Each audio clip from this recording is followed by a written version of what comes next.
AskReddit by Lord Infamous. What is a scary, unsettling fact about you?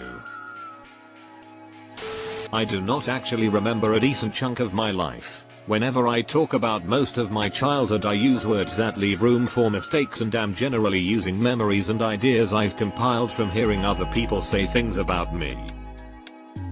There is actually a large chunks of facts about myself that I only think I know, and don't have personal confirmation of. I have 2 lenses in my right eye, so it focuses like binoculars. My doctor wrote a paper about it. Mostly blinded as a baby in my left eye. DR suspected my right lens split then healed as 2 distinct lenses. Better than 20/20 in my right eye. That's seriously cool. Mind referencing the paper? I have an enlarged aortic root. It's very unlikely, but it could spontaneously rupture leading to the medical term adjusts glasses. Instantaneous death. I would pass out, bleed to death, and then fall over. Dead before hitting the ground. And it could happen at any time.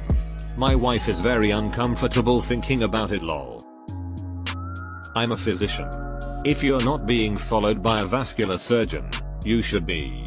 They are supposed to ultrasound it at regular intervals and do a prophylactic surgery. Sometimes can be done just through a catheter, with a graft if it does get too large.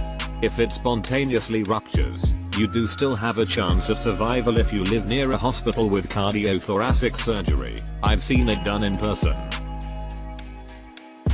I inherited a lot of money from my grandmother about 2 years ago that no one in my family knew existed.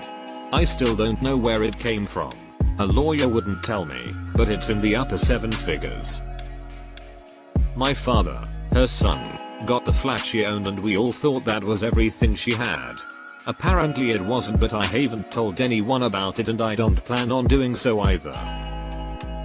I just work a normal 8-5 desk job, rent a flat downtown of the city I live in, nothing expensive, and live a normal life on my own.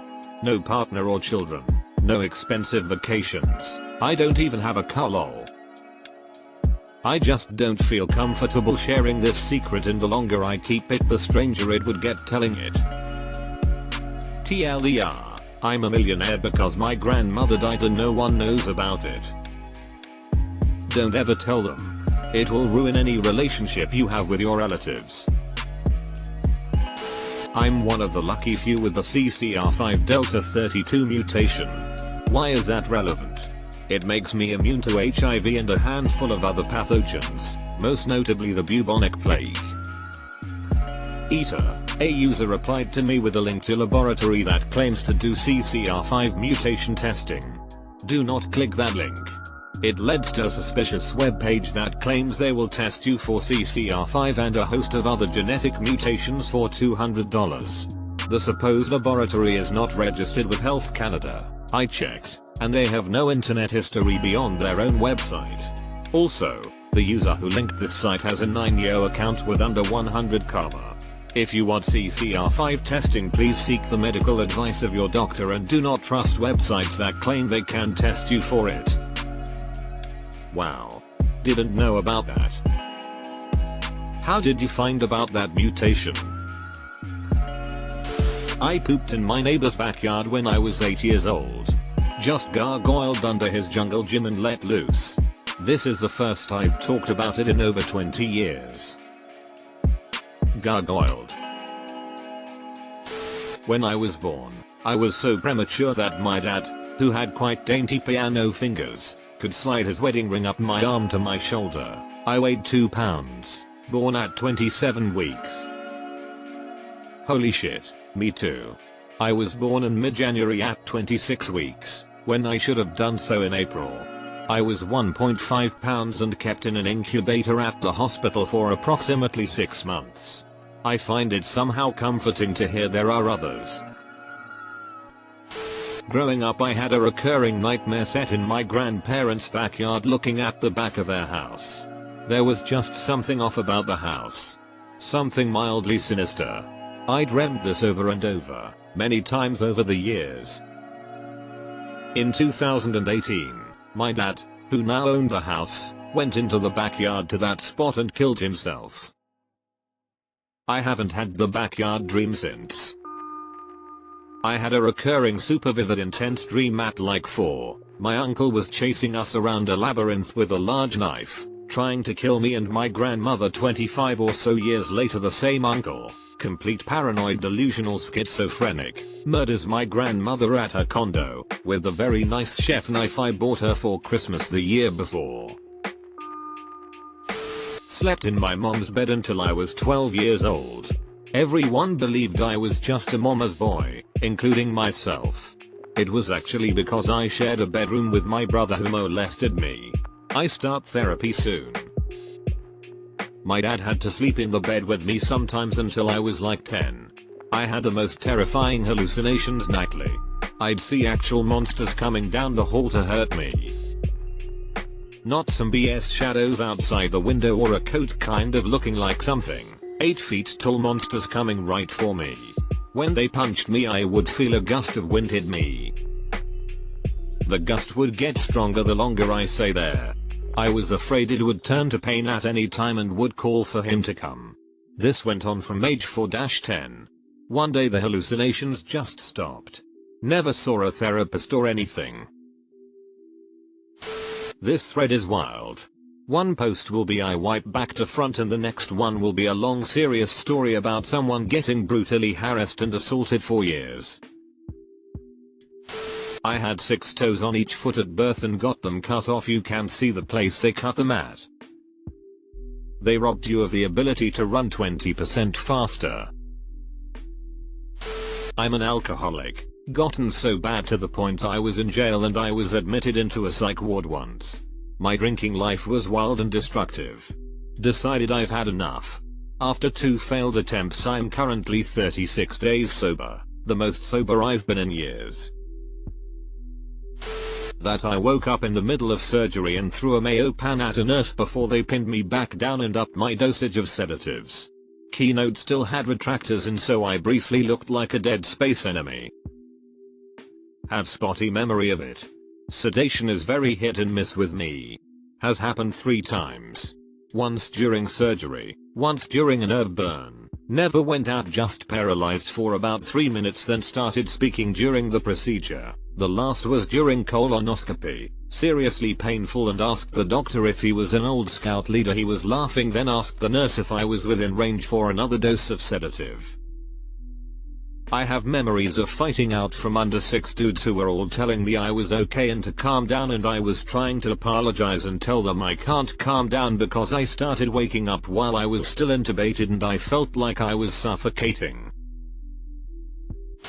I have unusually good night vision, extra cones rods, I forget which is for low light, which means I walk around in what other people consider complete darkness, able to see just fine. Add on to that I'm 6 minutes and 10 seconds and very large, basically a cryptid. You could single-handedly stoke interest in Bigfoot again, if you're committed to night walks. When I was 18 years old, I was incarcerated for 3 years, found not guilty, and acquitted on all charges.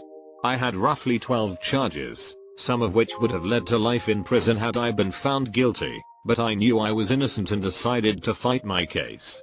My best friend at the time was found guilty and given 3 life sentences.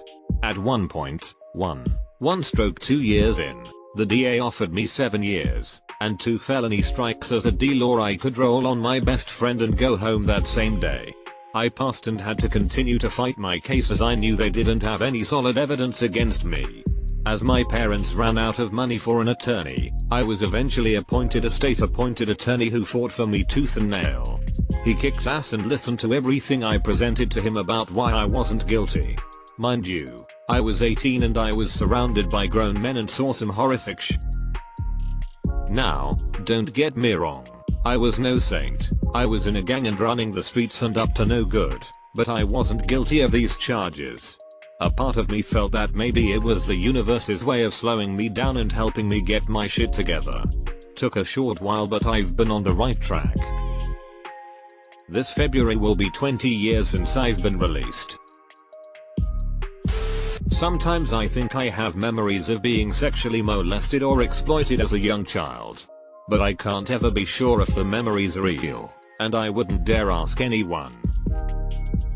Edit. I am shocked and horrified at how many others have similar experiences, suspicions. But the amount of people that feel comfort in knowing they aren't alone has made sharing this post worth it. Wishing you all clarity, peace, and healing. I have the same. I would have had to be 3 years or younger to fit the timeline. I heard some rumors of questionable people who were around me, had horrendous nightmares from the age of 4 to about 8 that I can remember, and vividly remember me masturbating or humping things when I was about 3 or 4. It developed into many more things as I got older. I'm glad I'm not too messed up now, but sorta wish I could remember for sure if that happened or not. Since I was very young, age 9 or 10 I think, I've had thoughts that I was going to die young. The older I got, the age 24 just kept reoccurring. I'll be 24 in a few months. I have appointments for neurologists for a suspected brain tumor coming up. Nothing is certain or set, but this all feels very weird. If it's any comfort, I had the exact same feeling and a specific age kept reoccurring for me too. I passed that age a few years ago.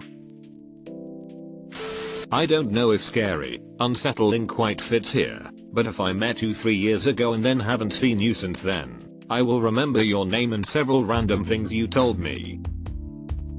I've had to learn to play dumb and act like I don't remember certain things, because it creeps people the fuck out and gives off a stalkery vibe. Though it is useful when I want to screw with someone. I have a tendency to self-isolate, and it's damaged very long-term friendships because people don't understand that it's not them, it's me, and that I really mean no harm or have any ill feelings towards them. I just kinda want to recede into my own mind. I feel really bad about it and keep telling myself to reach out, but I don't. I could have written this. I watched people I thought would always be there drift away because I let those relationships die. Sometimes people get hurt and I have to explain that I have no ability to maintain relationships and that it's not their fault. I'm 25 and it seems to only get worse. I was the one who pushed over the Faygo vending machine at the IGA in 2006. Ike fans about to annihilate your DMs. I had my appendix removed in England. So part of me is in Canada right now and another part of me is in England. That's about all I got. We're keeping it safe, don't worry. Not sure if it's scary, but my dad OD'd on heroin and died. I probably could have saved him. I went downstairs at like 1 AM to get a drink and saw the bathroom door closed with the light on.